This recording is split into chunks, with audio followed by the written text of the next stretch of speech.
La realidad tal como la conocemos empieza a desdibujarse. Lo que ven, escuchan y sienten no coincide con lo que perciben los demás. Así viven millones de personas con esquizofrenia, una enfermedad mental que ha estado rodeada de mitos, miedo y desinformación. ¿Es grave? ¿Tiene cura? ¿Cómo se trata? En este nuevo episodio de Hola Doctor, charlamos con el psiquiatra Roberto Cesario sobre esquizofrenia. Acordate de darle like y suscribirte al canal. La palabra locura, ¿aplica a una persona con esquizofrenia? Creo que sí, que casi te diría que prácticamente la locura se asocia a la esquizofrenia, o la esquizofrenia es lo que en el imaginario popular puede ser la locura. Habría también otras enfermedades mentales que entrarían dentro de la definición, entre comillas, de locura. Pero la esquizofrenia es una de las más representativas, porque dentro de la locura puede entrar la demencia. Dentro de la locura, la demencia, que es totalmente distinta a la esquizofrenia, es la pérdida de las funciones cognitivas, de la memoria, del razonamiento. Entonces, la persona con demencia, un anciano con demencia, realmente también tiene conductas locas. Es decir, que uno puede decir que hay varias enfermedades que pueden representar la locura. Un trastorno bipolar en una etapa de manía o de excitación también produce conductas muy desadaptativas y muy graves. Entonces también en ese momento la persona con trastorno bipolar puede estar dentro de lo que denominamos popularmente locura. Pero en general la esquizofrenia es lo que más se puede asociar a la palabra, porque tiene realmente... En definitiva, ¿qué es estar loco? Estar loco es como... Es que antes tenía una connotación que la tiene todavía, súper negativa. Vos decís, de hecho se usaba, vas al psiquiatra porque estás loco, sí, pero como con una connotación muy negativa. Claro, y no está claro qué es ese estar loco. No, es que el estar loco sí sería, desde mi punto de vista, una connotación negativa o, si se quiere, enferma, ¿no es cierto? La locura en sí sería conductas de una persona que no son adaptadas para la cultura y para el tiempo, digamos, que le toca vivir, ¿no es cierto? Entonces es como conductas completamente distintas a lo que sería lo común de la sociedad, o lo que estadísticamente sería lo normal, es decir, la norma, lo que la mayoría de la gente hace. ¿A qué edad suele aparecer más o menos? La esquizofrenia normalmente aparece en la adolescencia, es la edad más frecuente. Mientras más temprano es como más grave. Generalmente 13, 14 años puede aparecer la esquizofrenia más complicada. Que ahora está, no se habla más, no se diferencia más los distintos tipos de esquizofrenia. Pero en esos momentos, las clasificaciones anteriores, cuando había una esquizofrenia de muy joven, se llamaba hebefrenia, que era como lo más grave. Ajá. Después la más común es entre los 18, 19 años, 20 años, y hay una esquizofrenia que sería la esquizofrenia paranoide, que sería más tardía, que aparece alrededor de los 30 años. Pero normalmente sería en la adolescencia. ¿Y por qué aparece? ¿Tiene que ver con lo genético? ¿Tiene que ver con el funcionamiento de mi cerebro? ¿O por ahí el ambiente, factores externos que influyen también? ¿Con qué? Primero, lo genético. Primero. Es decir, lo genético va asociado a lo que se llama epigenético. Es decir, cómo puede haber influido el ambiente durante el desarrollo cerebral, tanto en útero como en los primeros años de vida. Es decir, eso sería lo epigenético, cómo el ambiente puede haber moldeado el cerebro. Por ejemplo, un niño con deprivación alimentaria, con hambre, sí, cuando nace, ese niño no va a tener un desarrollo cerebral normal. Entonces, eso no sería genético, sino que sería epigenético, es decir, cómo influyó el ambiente sobre el desarrollo del cerebro, que genéticamente venía con determinada tendencia, digamos. Pero bueno, la esquizofrenia tiene muchísima carga genética, y generalmente lo desencadena el estrés. Uno puede decir el estrés o factores que de cambio, porque en la adolescencia los factores hormonales, puede haber, por supuesto, factores sociales o situaciones estresantes que tengan que ver con lo económico, que tengan que ver con el maltrato, que tengan que ver con con distintos tipos de privaciones, pero en general la esquizofrenia aparece en la persona que tiene la predisposición genética, es decir, hablando mal, no se vuelve loco el que quiere, sino el que puede. Es decir, que ya hay una predisposición y que eso es lo que va a determinar el desarrollo de la enfermedad. Claro, si yo, por más situación estresante, traumática que yo viva a mis 20 años, si yo ya no tenía esa carga genética, no voy a tener esquizofrenia. Entonces va a darle esquizofrenia. Podés tener un trastorno por estrés postraumático, podés tener trastorno por ansiedad, podés tener depresión, podés tener otras cosas, podríamos decir, mucho más leves que la esquizofrenia. La esquizofrenia es una enfermedad gravísima de toda, digamos, la persona, de toda la constitución personal, tanto a nivel orgánico cerebral, como a nivel social, como a nivel psicológico, como a nivel de vincular, como a nivel emocional, es decir, afecta, digamos, a todas las facetas de la persona humana. Si vemos, ahí vamos a eso, si vemos una tomografía del cerebro de una persona con esquizofrenia, ¿se puede observar algo distinto, tamaño, forma, algo diferente a la persona que no lo tiene? Normalmente los estudios de imágenes estáticas, digamos, tipo fotografía, lo que sería una tomografía o una resonancia magnética, los cambios se ven, pero son muy mínimos, muy pequeños. Es más, uno tiene que tener el ojo muy abusado, digamos, para darse cuenta. Y la mayoría de la gente que hace diagnóstico por imágenes o que incluso se dedican al cerebro en sí, no lo puede diagnosticar. Es decir, los cambios son muy mínimos. Están, porque se ven pequeñas cosas que son inespecíficas, pero bueno, en la foto, digamos, es muy difícil. En donde se ven los cambios realmente y el mal funcionamiento del cerebro es en lo que se llaman estudios funcionales. Es la resonancia magnética funcional, el PET o de tomografía por emisión de protón único. Bien. En donde son estudios carísimos y son estudios hasta experimentales, en donde sí se ve, digamos, el funcionamiento del cerebro, el funcionamiento de las conexiones, y se toman como el consumo de oxígeno o el consumo de glucosa, y a partir de ahí sí se ven los cambios que podemos decir funcionales del cerebro que está funcionando mal en distintas áreas, y ahí se ve, digamos, aparece la esquizofrenia, es decir, no es el aire, sino que realmente tiene un sustrato biológico, un sustrato, digamos, fisiológico, ¿no es cierto? Y en esos estudios se puede ver claramente. Vamos a los síntomas. ¿Qué siente? ¿Qué es lo que le pasa? ¿Cómo percibe el mundo, la realidad, una persona que tiene este trastorno? Esquizo, división, frenos, mente. Bien. Para división de la mente. Bien. ¿Sí? Como si la persona estuviera fragmentada, dividida. No es una personalidad única, digamos. No tiene como la continuidad de su experiencia, de su propia persona. Entonces aparecen fenómenos que son realmente característicos de la esquizofrenia, que son graves. Fundamentalmente delirios. Es decir, la persona se siente que en general lo están persiguiendo, o los demás no lo toleran, o que tiene algún tipo de función especial que hace que los demás le tengan envidia. Entonces casi siempre hay delirio de persecución.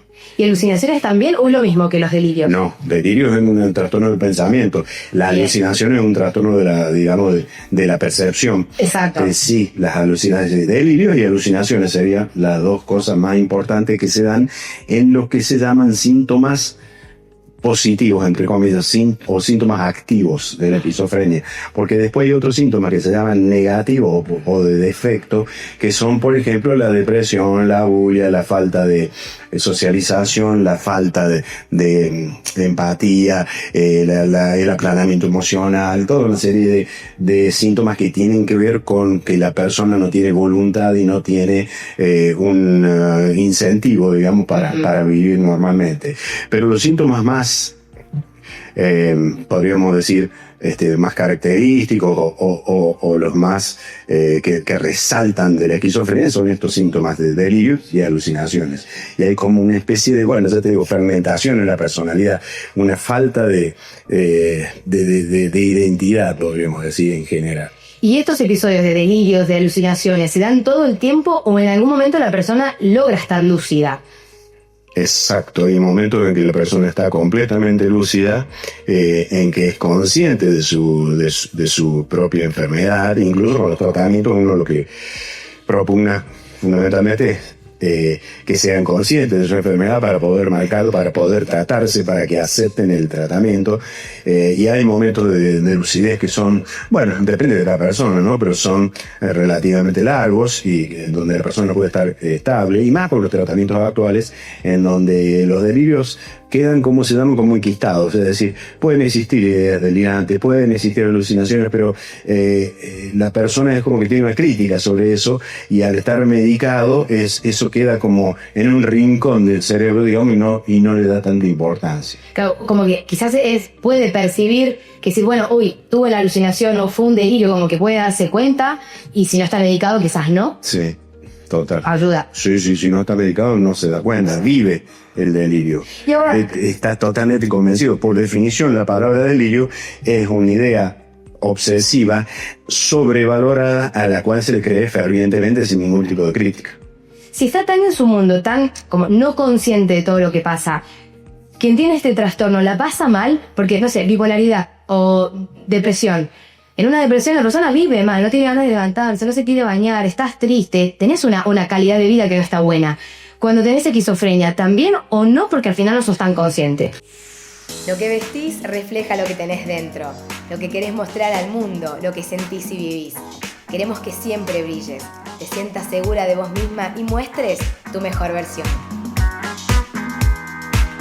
Celebra tu esencia, vestite de vos, vestite en Mora.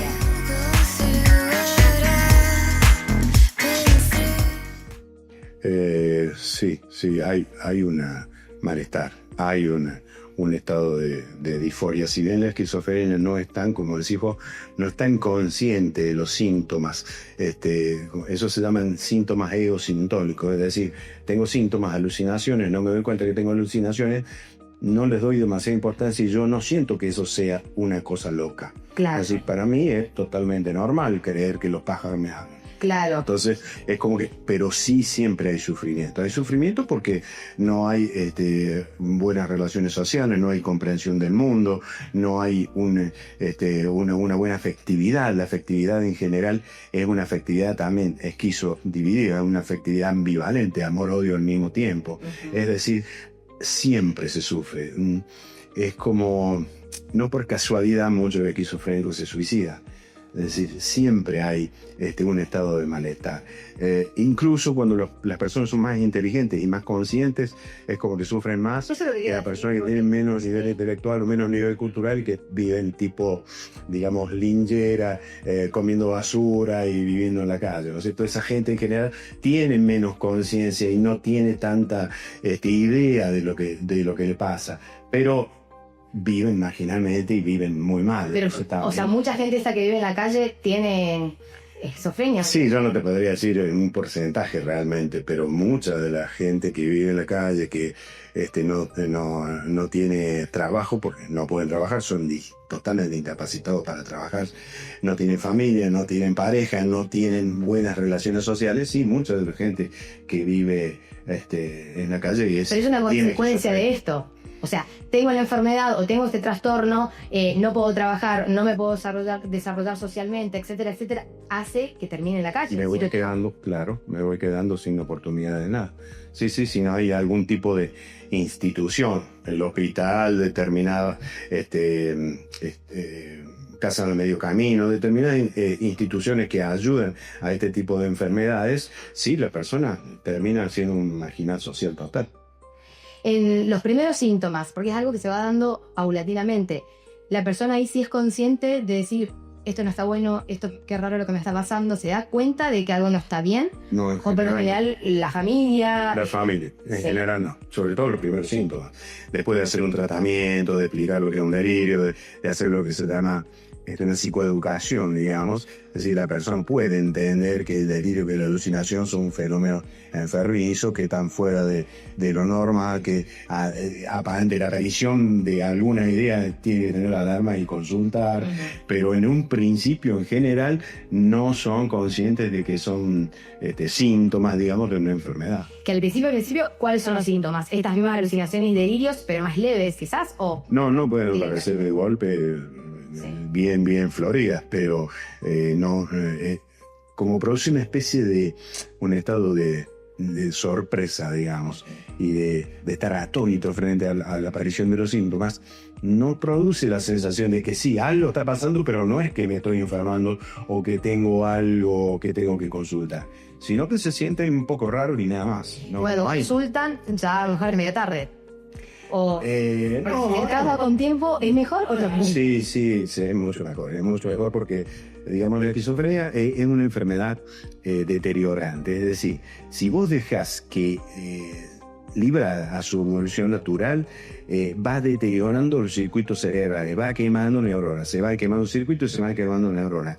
Los tratamientos aumentan las sustancias que producen, digamos, la conexión entre los circuitos y en general previenen, no te digo 100%, pero previenen un poco el deterioro. Es decir, cuando más temprano se empieza el tratamiento, incluso en un chico adolescente, donde el cerebro todavía tiene para madurar y tiene mucho para, podríamos decir, perfeccionarse, entre comillas, puede tener una mucho mejor respuesta al tratamiento que una persona que viene hace 10 años con síntomas y nunca fue tratada. ¿Puede morirse antes también? ¿Afecta? En general, la mayoría, sí, en general, las personas con esquizofrenia tienen, creo que son 20 años menos de sobrevida que la población en general. Si el promedio de edad es de 80, el promedio de edad para morir es de 80-82 años, el esquizofrénico es 60-65 años. Sí, porque se sufre más allá de la enfermedad en sí, toda una serie, de descuidos sociales, la falta de apoyo, la falta de familia, la falta de contención, la falta de afecto, y a la vez hay una mayor predisposición a tener enfermedades metabólicas, diabetes, hipertensión. Hay un predisposición. Sí, hay más predisposición. Sí. ¿Suele haber crisis también, más allá de ese estado en el que la persona está? ¿Hay momentos de crisis donde a lo mejor esos síntomas se intensifican inclusive un poco más? Sí. Normalmente la esquizofrenia es una persona tímida, callada, introvertida, que no tiene relación con los demás, que no habla, que no mira a los ojos, que no tiene unas habilidades sociales, que no tiene pareja, y está en la casa de la familia, hablemos mal, sentado en un rincón. Sí, normalmente, es decir, abúlico, sin capacidad laboral, sin capacidad para resolución de problemas, una persona que es completamente dependiente, podríamos decir. Y de golpe esa persona no puede ser por cambios hormonales, por ejemplo, los cambios de estación, hay cambios hormonales que pueden producir una aparición o lo que se llama el brote, una exacerbación de los síntomas productivos, que serían el delirio de las alucinaciones, incluso con conducta agresiva, y esa por causas hormonales o por causas también relacionadas con el estrés o con situaciones vividas, pueden producir una exacerbación de los síntomas, un brote, y eso puede llevar a la internación o a intensificar, si se quiere, el tratamiento, porque el brote en sí es grave, digamos. Y ahí suelen ser agresivos. Sí. ¿Con ellos o con el resto? No, en general con el resto. En general se persiguen con los demás, se pedían con los padres, se pedían con los hermanos, porque me hiciste, porque me miraste mal, porque me hiciste el ruido a propósito, porque me molestaste cuando estaba comiendo.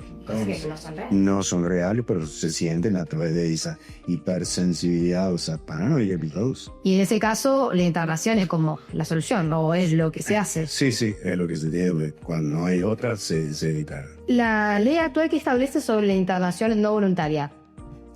Mira, la ley actual de salud mental vigente dice que se puede internar a una persona cuando tenga un riesgo inminente. El riesgo inminente sería un riesgo inminente de agredir, un riesgo inminente de suicidio, un riesgo inminente de peligrosidad hacia otras personas. y que ese para internarlo contra su voluntad tiene que tener la firma, digamos, la exploración y el diagnóstico de 2 profesionales, psiquiatra, puede ser psicólogo e incluso un trabajador social. Bien. Y con eso se lo presenta al juez para que el juez decida si se interna o no.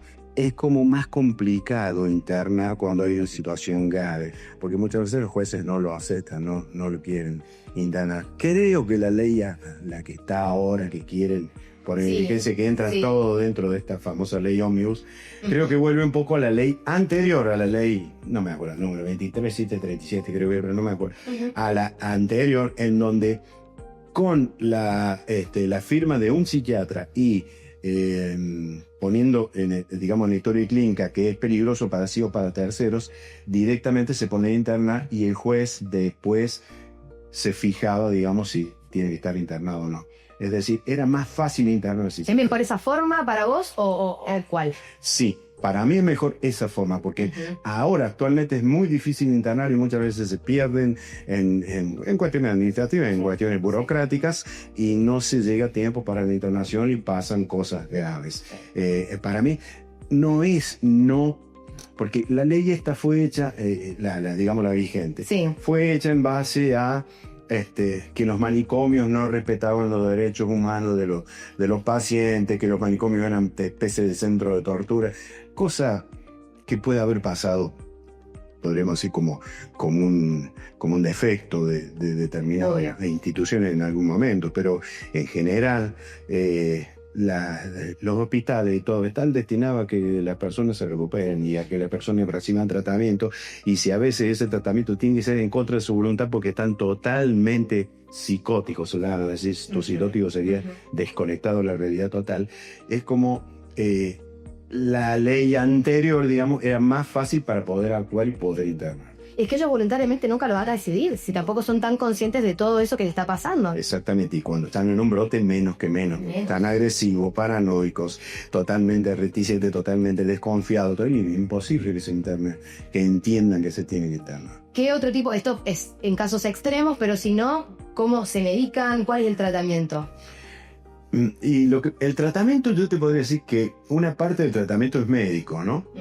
Pero mucha parte del tratamiento también es psicosocial, digamos, a través de instituciones, a través de hogares de día, a través de talleres protegidos, trabajos especiales, digamos, toda una parte que no es médica, en donde sí ayuda muchísimo, porque si no la persona, es decir, uno lo trata médicamente. Muchas veces se comete el error de creer que el médico es el que puede tratar la esquizofrenia. En realidad, vos tratamos, no sé, un 20%.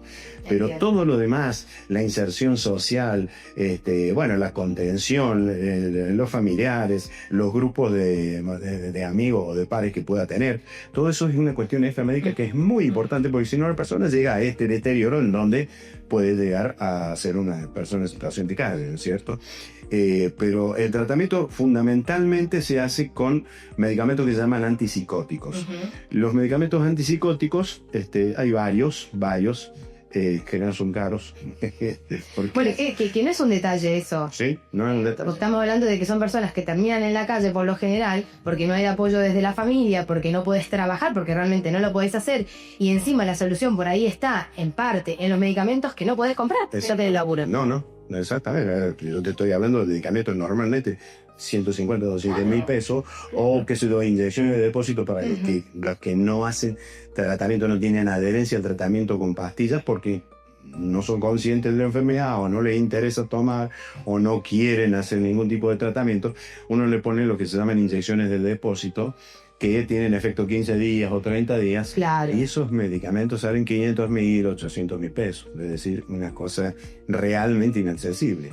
Pero teóricamente estos medicamentos, los antipsicóticos, producen toda una serie de regulación de la dopamina, digamos, que sería el neurotransmisor más afectado en la esquizofrenia, más allá que están afectados muchos neurotransmisores y muchos circuitos cerebrales, pero regulando la dopamina, produciendo aumentos en determinados lugares del cerebro, bloqueo en otros lugares del cerebro, es como que bloquean los delirios, se pueden hacer mucho más consciente la persona y en cierta medida también las alucinaciones se pueden hasta casi desaparecer completamente. ¿Tienen consecuencias esos antipsicóticos? Quizás sí, pero es la forma. Es la forma, sí. Sí, tienen consecuencias, no son, digamos... en general, la mayoría de los antipsicóticos tienen tendencia a producir lo que se llama el síndrome metabólico, es decir, aumento de peso, aumento de colesterol, aumento de la presión, tendencia a la diabetes, que no es menor, ¿no? Quizás en mucho tiempo eso, ¿no es cierto?, el tratamiento. Pero sería como el efecto secundario más complicado de los antipsicóticos, pero en otras situaciones, en otras cuestiones, por ejemplo, de desarrollo del cerebro o el funcionamiento del hígado, riñones, todo eso no tiene consecuencias para nada. Por lo general, para cerrar, ¿estas personas logran en algún momento recuperarse por completo o por lo menos llevar una vida prácticamente normal o en la mayoría de los casos no? No, en la mayoría de los casos no. Pueden llevar una vida relativamente adaptada, digamos, con todos los apoyos psicosociales, es decir, en un trabajo determinado donde, por ejemplo, por la ley de discapacidad, tienen que tener un cupo determinado para discapacitados con la institución que lo apoye, por ejemplo, un hogar de día, una casa de medio camino si no tiene familiares, es decir, una especie de mini hospital en donde viven 4 o 5 personas con la enfermedad, supervisado por un enfermero. Es decir, hace falta distintos soportes sociales para que puedan tener una vida más o menos adaptativa. En general no pueden tener una vida normal. En general no se casan, no tienen buenas relaciones sociales, no tienen amistades. Es una enfermedad difícil. Gracias, Roberto. De nada, Dari. Esto fue Hola Doctor. Hasta la próxima.